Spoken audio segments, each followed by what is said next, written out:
السلام علیکم ورحمۃ اللہ وبرکاتہ۔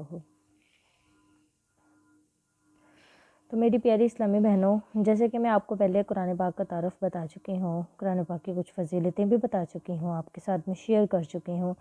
تو اب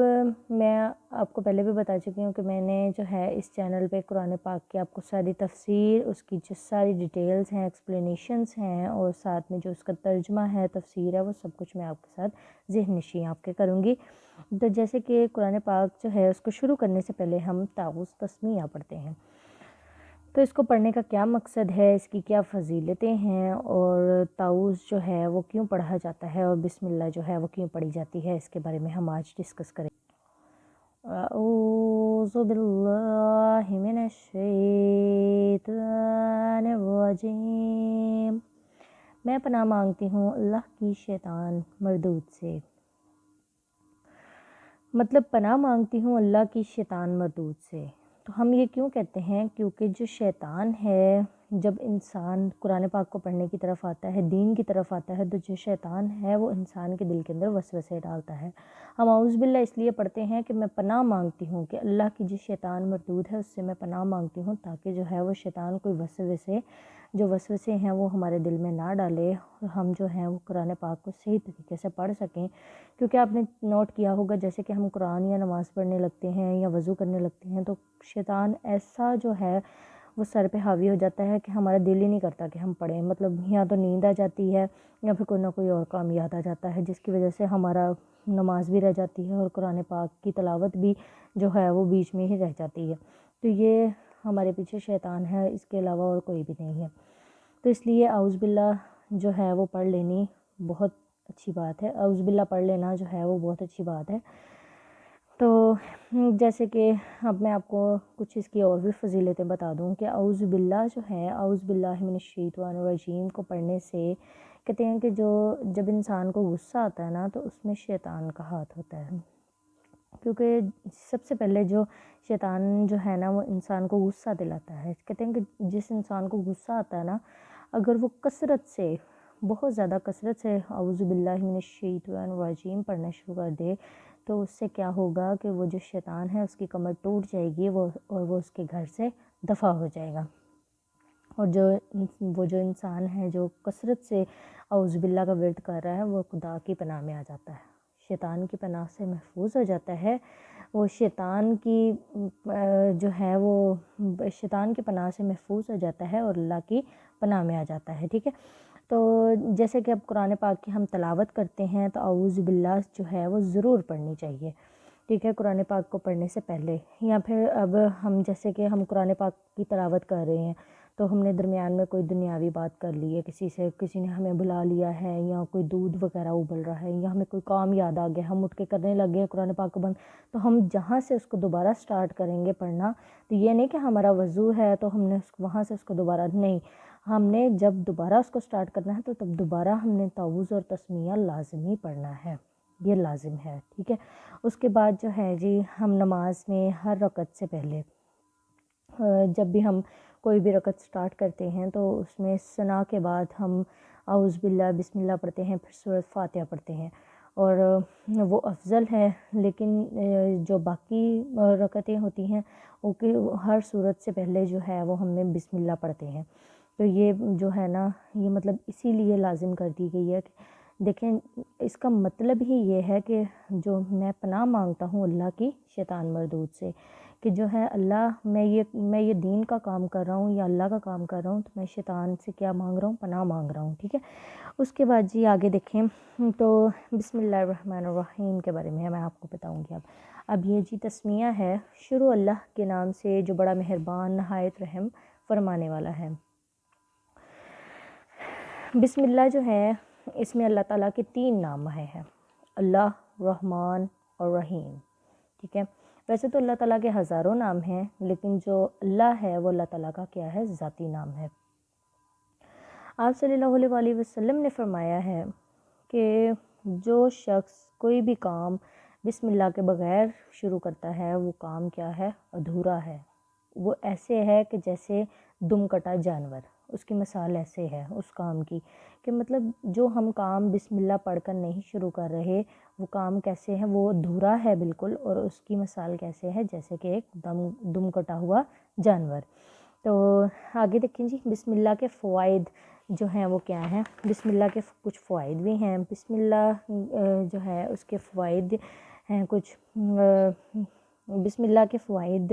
ایسے ہیں کہ اگر کوئی شخص جو ہے، کہتے ہیں کہ اگر کوئی شخص جو ہے نا وہ محرم کی پہلی تاریخ کو، محرم الاحرام آتا ہے نا، اس کی پہلی تاریخ کو ایک ورق کے اوپر 113 مرتبہ جو ہے بسم اللہ الرحمن الرحیم پورا لکھ کر اپنے پاس رکھ لے تو پوری زندگی وہ ناخوشگوار واقعات سے بچا رہے گا، اس کو کبھی بھی ناخوشگوار واقعات نہیں آئیں گے۔ دوسرا فائدہ اس کا یہ ہے کہ جو شخص 786 مرتبہ روزانہ 21 دن تک، ٹھیک ہے، 21 دن تک جو 786 مرتبہ اس کو روزانہ پڑھے گا، جس مقصد کے لیے پڑھے گا وہ پورا ہوگا۔ اگر کاروبار کے لیے پڑھے گا تو کاروبار میں برکت ہوگی۔ اس کے بعد ہے جی اس کے بعد جو شخص روز رات کو سوتے ہوئے 21 مرتبہ بسم اللہ الرحمن الرحیم پڑھ کر سوتا ہے وہ جن بھوتوں سے آگ سے محفوظ ہو جاتا ہے، ٹھیک ہے۔ آگے دیکھیں جی کہ امام فخر الدین رحمۃ اللہ علیہ اپنی کتاب تفسیر کبیر میں لکھتے ہیں، فرعون کہتا تھا میں رب ہوں۔ فرعون کا کہتا تھا میں رب ہوں۔ فرعون جو ہے وہ کہتا تھا میں رب ہوں، تو اللہ تعالیٰ نے جو ہے وہ موسیٰ علیہ السلام کو کہا کہ فرعون سے کہو وہ رب نہیں ہے،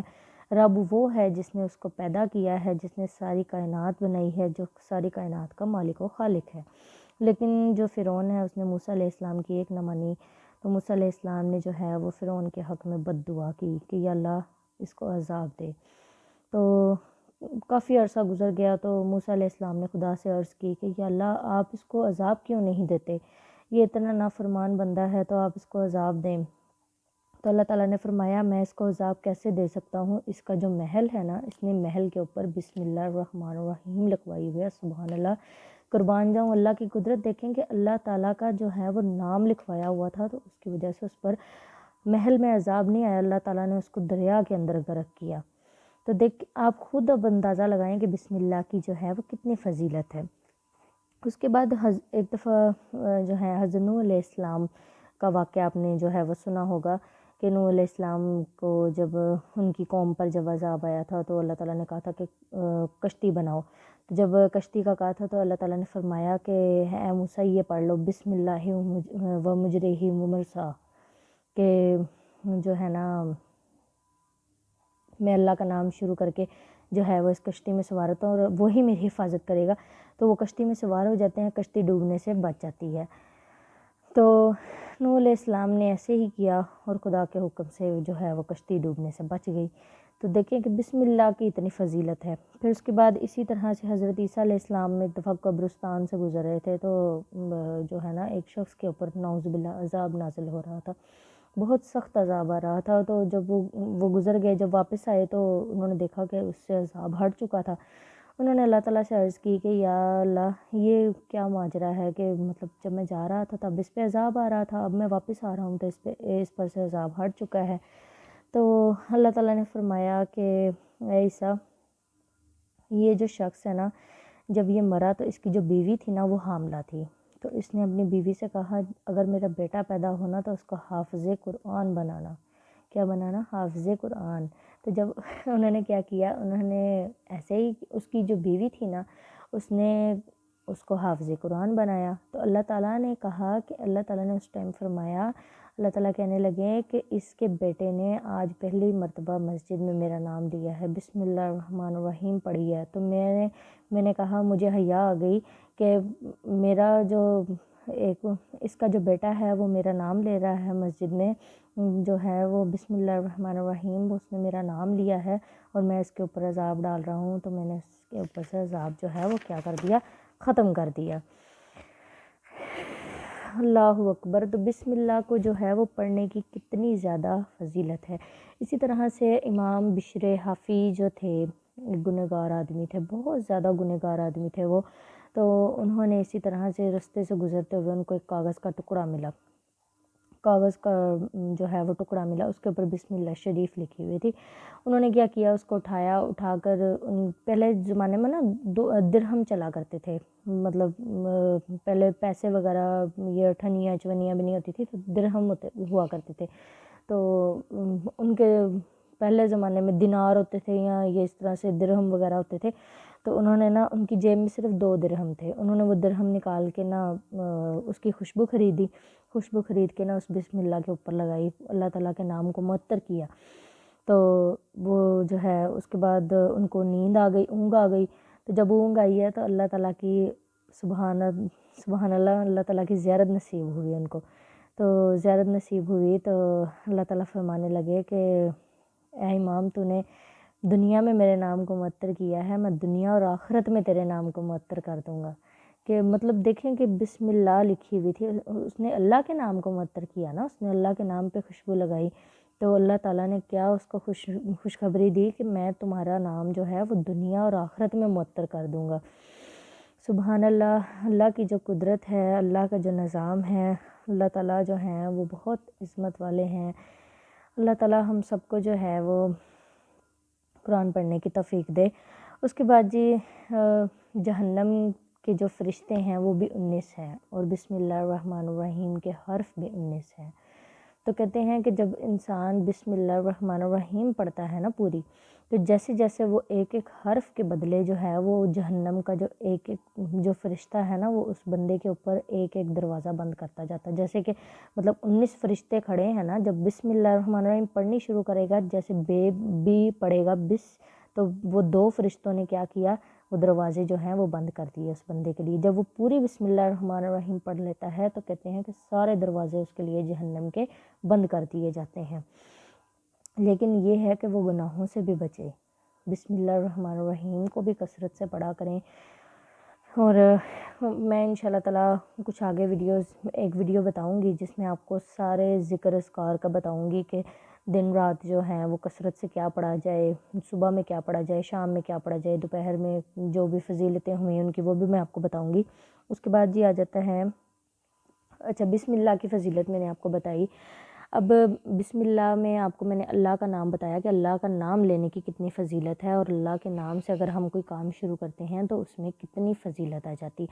اچھا جی اس کے بعد آ جاتا ہے بسم اللہ الرحمن الرحیم میں آتا ہے الرحمن الرحیم۔ رحمان کا مطلب کیا ہے؟ بڑا مہربان۔ اللہ تعالیٰ مہربان کن پر ہے؟ مسلمانوں پر بھی ہے اور کافروں پر بھی ہے۔ کافروں پر کیسے مہربان ہے کہ اللہ تعالیٰ نے ان کو ملک و سلطنت بھی دی ہے، دولت بھی دی ہے، سب کچھ دیا ہے، لیکن اللہ تعالیٰ نے جو اللہ تعالیٰ رحیم ہوں گے، رحم فرمانے والے ہوں گے، وہ صرف مسلمانوں پر ہوں گے۔ دیکھیں اللہ تعالیٰ مہربان تو ہیں کافروں پر، کافروں کو ہر چیز ملی ہے، ان کو دولت بھی ملی ہے، گھر، ہر چیز، دولتیں بھی ہیں، کتنے کتنے امیر ہیں، بادشاہ، بڑے بڑے بادشاہ ہیں، لیکن کیا ہے کہ جب قیامت آئے گی، قیامت کے بعد جب رحم کیا جائے گا تو وہ صرف مسلمانوں پر کیا جائے گا۔ اللہ تعالیٰ جو رحیم ہوں گے وہ صرف مسلمانوں پر ہوں گے، کافروں پر رحم نہیں کیا جائے گا۔ کہتے ہیں کافر کون ہے؟ جو صرف لا الہ الا اللہ محمد رسول اللہ، یہ کیا ہے؟ یہ ایمان لانا ہے، یہ توحید ہے نا، توحید و رسالت جسے ہم کہتے ہیں کہ اللہ تعالیٰ پر جو ہے وہ سچے دل سے اس کو مان لیا جائے اور دل سے اس کا اقرار کیا جائے۔ تو جیسے کہ ہم ٹھیک ہے ہم کلمہ پڑھ لیتے ہیں تو اس کا یہ مطلب نہیں ہے کہ ہم مسلمان، ہمارے آگے سے اعمال بھی اس طرح کے ہونے چاہیے مسلمانوں والے کہ ہم مسلمان لگیں۔ تو دیکھیں کہ مسلمانوں پر جو ہے وہ رحم کیا جائے گا لیکن کافروں پر رحم نہیں کیا جائے گا۔ تو کافر کون ہیں؟ جو منکر ہیں، جو کفر کرتے ہیں، اللہ کو نہیں مانتے، اللہ کے احکام کو نہیں مانتے، اللہ کے دیے ہوئے جو بتوں کی پوجا کرتے ہیں اور مطلب غلط ملت باتوں کو جو ہے وہ مانتے ہیں، وہ کافر ہی جو ہیں، کافر ہی ہیں سب۔ تو کافروں کے لیے کیا کہتے ہیں کہ کیا مطلب ان کے لیے ہوگا؟ کہتے ہیں کہ جب قیامت آئے گی تو کافر اتنا روئیں گے، اتنا روئیں گے، کہتے ہیں کہ جب اللہ تعالیٰ کہیں گے سب کو کہیں گے سجدہ کرو، تو جو کافر ہوں گے ان کی جو کمر ہے وہ ایک تختے کی طرح سیدھی ہو جائے گی، وہ سجدہ نہیں کر سکیں گے، ان پر رحم نہیں کیا جائے گا۔ تو جو مطلب دیکھیں گے اتنا وہ روئیں گے، اتنا روئیں گے کہ کہتے ہیں کہ ان کے آنسوؤں کے اندر اگر کشتی بھی بہانا چاہیں تو ہم کشتی بھی بہا سکتے ہیں، نعوذ باللہ، اللہ اکبر۔ اب دیکھیں کہ وہ اتنا زیادہ رو رہے ہیں، رو رو کے ان کے آنسو ختم ہو جائیں گے، آنکھوں کے اندر سے خون آنا شروع ہو جائے گا۔ اللہ جی، کیا آنکھوں سے خون آئے گا، خون آتے آتے خون بھی ختم ہو جائے گا، پیپ آنا شروع ہو جائے گی، پیپ نکلتے نکلتے کہتے ہیں ان کے ڈیلے تک باہر آ جائیں گے، لیکن خدا کو ان پر رحم نہیں آئے گا، کیونکہ وہ کافر ہیں، انہوں نے ساری زندگی جو ہے اینڈ تک اللہ تعالیٰ کے احکام کو نہیں مانا، ان کو سمجھاتے رہے، وہ نہیں سمجھا، جیسے کہ فرعون غرق ہوا، موسیٰ علیہ السلام اینڈ تک کوشش کرتے رہے کہ وہ مان جائے، لیکن نہیں مانا۔ تو کہتے ہیں کہ جو کافر بندے، کہتے ہیں کہ جو ہمارے مسلمانوں میں بھی اب یہی چیزیں چل رہی ہیں کہ کفار سے ہم بدتر ہو چکے ہیں، ہم اللہ تعالیٰ کے جو بتائے ہوئے احکامات ہیں ان کے مطابق تو چلتے نہیں ہیں، ہر چیز ناچ گانا ہر چیز ہمارے اندر چل رہی ہے، تو ہمیں کسی کو بھی نہیں پتہ کہ ہم نے کیا کرنا ہے اور کیا نہیں کرنا، کس طرح سے اپنی زندگی گزارنی ہے، قرآن کے مطابق کس طرح سے گزارنی ہے۔ تو ہمیں ان باتوں کو سمجھنا چاہیے، ان پہ غور کرنا چاہیے۔ تو دیکھیں کہ اب اللہ تعالیٰ جو ہیں وہ بہت مہربان ہے، اللہ تعالیٰ معاف بھی کر دیتے ہیں، اتنے زیادہ گنہگار بندے جو ہوتے ہیں وہ اللہ تعالیٰ پر ایمان لے آتے ہیں، حضور صلی اللہ علیہ وآلہ وسلم کو ماننے لگ جاتے ہیں، تو اللہ تعالیٰ ان کو معاف فرما دیتے ہیں، لیکن سچے دل سے توبہ کی جائے، یہ نہیں کہ اوپر سے جو ہے آپ توبہ کر رہے ہو، ایک طرف آپ توبہ کر رہے ہو دوسری طرف آپ گناہ کرتے جا رہے ہو، تو اس کا تو کوئی فائدہ نہیں ہوا نا۔ تو آپ نے سچے دل سے توبہ کرنی ہے کہ یا اللہ میں یہ گناہ چھوڑ دوں گا اور میں دوبارہ یہ نہیں کروں گا۔ تو میری پیاری بہنوں، میں نے آپ کو جو ہے وہ بسم اللہ اور اعوذ باللہ کی فضیلت میں بتا چکی ہوں آپ کو، تو انشاءاللہ تعالیٰ اب ہم کل سے سورۃ فاتحہ جو ہے نیکسٹ ویڈیو میں آپ کو، اب ہم نے سورۃ فاتحہ شروع کرنی ہے، سورۃ فاتحہ کے بارے میں آپ کو بتاؤں گی کہ سورۃ فاتحہ کا ساری جو فضیلت سب سے پہلے ہم سورۃ فاتحہ کے فضیلت کو پڑھیں گے، اس کے بعد ہم اس کا جو ہے لفظ بلفظ ترجمہ اور پھر اس کی تفسیر جو ہے وہ پڑھیں گے انشاءاللہ تعالیٰ۔ میرے ساتھ رہیے گا، آپ میرے چینل پر نئے ہیں تو پلیز چینل کو سبسکرائب کر لیں، لائک کر لیں، اور اس پر ویڈیوز پہ کمنٹ کیجیے گا ضرور، اور اپنے فرینڈس کے ساتھ شیئر کریں،